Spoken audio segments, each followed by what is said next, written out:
اویس بھائی ہیں ممبئی انڈیا سے. جی اویس بھائی آپ لائیو ہیں, اپنا سوال کریں. السلام علیکم ورحمۃ اللہ وبرکاتہ.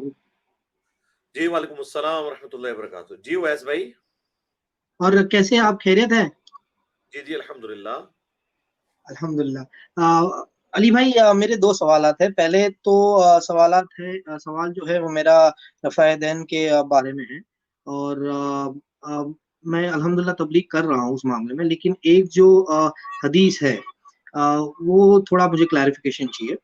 تو جامعہ ترمذی میں 257 نمبر کی جو حدیث ہے، جس کے بارے میں آپ نے تھوڑا خلاصہ بھی کیا تھا 70B مسئلے میں، لیکن مجھے تھوڑا جی اور جی کلیریفیکیشن کیا چاہیے. ہوا، بہت زیادہ کیا ہوا ہے میرے بھائی، ہاں اس سے لیکن زیادہ بھی میں نہیں معاملات یہ ہے کہ میں نے جامعہ ترمذی کا جو اسلام 360 ایپ میں اس کا کیا کہتے ہیں ریفرنس دیکھا ہوں، اس کا سٹیٹس جو ہے وہ سٹیٹس صحیح بتا رہا ہے، اور دیگر جگہ حسن لکھا ہوا ہے. تو ایک ہے. سوال کیا ہے آپ کا؟ تو یہ ایک ہی جو حدیث ہے جو مل رہی ہے کہ اس میں جی جی ثابت ہے کہ بغیر رفع دین کے ہو جی جی سکتی ہے. تو کیا ہوتا ہے کہ جب جی جی بولیے. نہیں سوال آپ کر لینا، پھر مجھے دوبارہ بولنا پڑے گا. آپ سوال کریں. ہاں آپ نے تو اتنی لمبی بات کی، ابھی تک سوال آپ کا باہر نہیں آیا. سوال آپ کریں، اتنی تمہید کی ضرورت نہیں میرے بھائی، مجھے سمجھ آ جائے گی. آپ کہیں ترمذی میں 257 ہے، اس پہ میرا یہ سوال ہے، بس سوال کر لیں.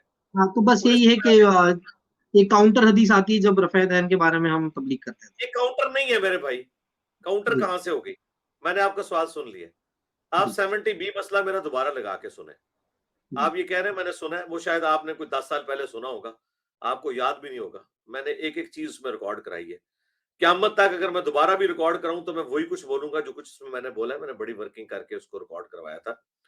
سب سے پہلے تو یہ ہے کہ اسلام 360 میں جو تحکیم لگی ہوئی ہے نا، وہ شیخ البانی کی لگی ہوئی ہے. شیخ البانی رحمۃ اللہ علیہ نے خود نماز کی طریقے کے اوپر کتاب لکھی ہے. اس میں انہوں نے ابن مسعود والی وہ حدیث کوٹ نہیں کی.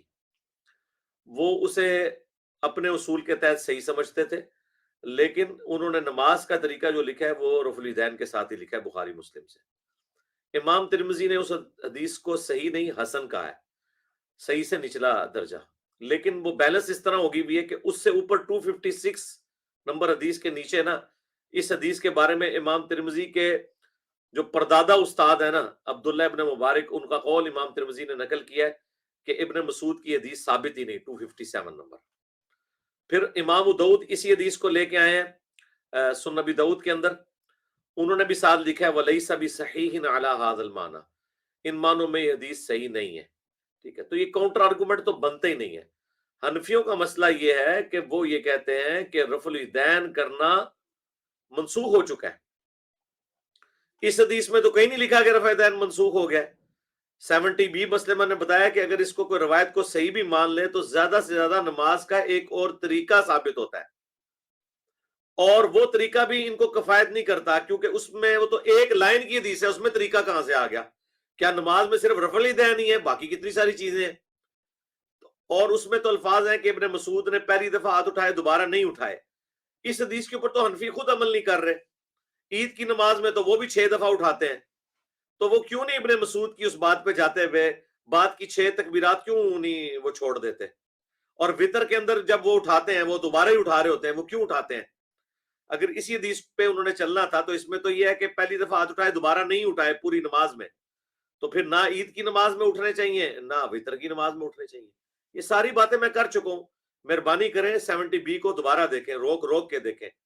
میں نے کوئی بات چھوڑی نہیں ہے کہ مجھے پچھتاوا ہو کہ یہ جملہ میں بول دیتا. میں نے الحمدللہ بڑی ذمہ داری سے اسے ریکارڈ کروایا. جی نیکسٹ. اور نیکسٹ ایک کتاب بنیاد الطالبین میں حضرت عبد القادر جیلانی نے ایک حنفیہ مجاسیہ کو گمراہ فرقہ قرار دیا ہے، اور جو آتھر ہے ان کے شمس صدیقی صاحب، انہوں نے اس کے بارے میں کچھ کلیریفیکیشن دی ہے کہ وہ یہ حنفی نہیں ہے. تو کیا جی یہی جی میں حنفی نے مسئلہ ویڈیو ہے ریکارڈ کروایا ہے. جی جی میں نے اس پہ بھی میں نے ویڈیو ریکارڈ کرائی ہے. آپ جا کے یوٹیوب پہ لکھیں شیخ عبد القادر جیلانی کی نماز کا طریقہ، اس میں میں نے یہ حوالہ بھی کوٹ کیا تھا اور کہ وہ حنفیوں کو جہنمی فرقہ شمار کیا ہے شیخ عبد القادر جیلانی نے. اور یہ لوگ نیچے فٹ نوٹ پہ لکھتے ہیں کہ یہاں حنفیوں سے مراد حنفیہ غسانیہ ہے، اور وہ کہتے ہیں وہ ایک فرقہ تھا، وہ اب حنفیوں میں نہیں رہا. بالکل جھوٹ بولتے ہیں. جن عقیدوں کی بنیاد پہ شیخ عبد القادر جیلانی نے حنفیوں کو گمراہ ڈکلیئر کیا ہے نا، وہ عقیدے تو آج کے حنفیوں میں موجود ہیں، اور وہ بحث انہوں نے خود کی ہوئی ہے اوپر.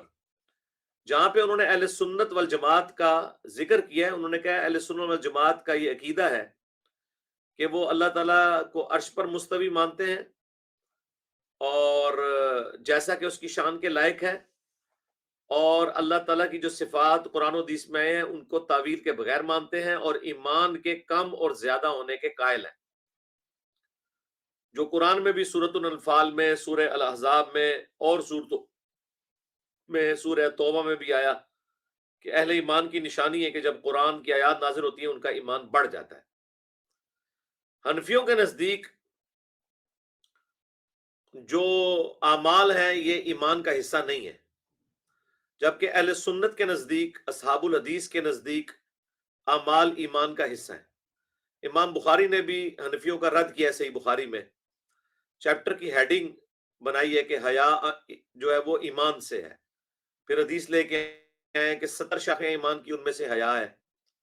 اس طرح صحیح مسلم کی حدیث علی سے محبت علی سے نہیں رکھے گا مگر منافق، یہ بھی اس بات کے اوپر دلیل ہے کہ حضرت علی کی محبت ایمان کا حصہ ہے.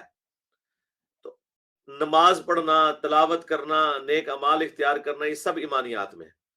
ویسے حنفی تو پڑھاتے ہیں نا کہ ایمان ہے اقرار باللسان و تصدیق بالقلب، زبان سے اقرار کرنا اور دل سے تصدیق کرنا، جبکہ اہل سنت کے ہاں ایمان 3 چیزوں کا نام ہے: اقرار باللسان و تصدیق بالقلب و عمل بالجوارح.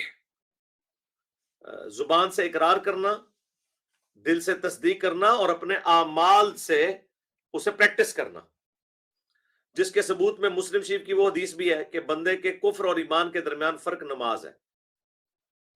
اور قرآن کی آیت وَأَقِيمُوا الصَّلَاةَ وَلَا تَكُونُوا مِنَ الْمُشْرِكِينَ، نماز کو قائم کرنا، مشرک نہ ہو جانا. اس کے تحت جو بندہ نماز نہیں پڑھتا وہ شرکی کیٹیگری میں فال کرتا ہے. تو یہ ساری چیزیں، یہ پوری ایک بحث ہے. تو شیخ عبد القادر جیلانی نے حنفیوں کو گمراہ اس لیے ڈکلیئر کیا ہے کہ وہ کہتے ہیں کہ جبرائیل علیہ السلام کا ایمان اور عام انسان کا ایمان، عام مسلمان کا ایمان برابر ہے. صحابہ کرام کا ایمان اور آج کے مسلمان کا ایمان برابر ہے، جبکہ اہل سنت کا یہ نظریہ ہے کہ جو جتنے اعمال اچھے کرتا ہے اتنا ہی اس کا ایمان دوسرے کے اعتبار سے زیادہ ہوتا ہے. تو یہ بیسک اختلاف ہے جس کی وجہ سے انہوں نے حنفیوں کو گمراہ ڈکلیئر کیا. تو اختلاف تو آج تک موجود ہے. تو یہ کس طرح کہتے ہیں کہ ہمیں گمراہ نہیں کہا انہوں نے؟ سمجھ آ گئی آپ کو بات کی؟ ٹھیک ہے، فی امان اللہ. اللہ حافظ. جزاک اللہ. دعا میں یاد رکھیں. السلام علیکم. نبی کریم صلی اللہ علیہ وسلم نے فرمایا، میرا پیغام لوگوں کو پہنچاؤ، اگرچہ ایک ہی آیت کیوں نہ ہو.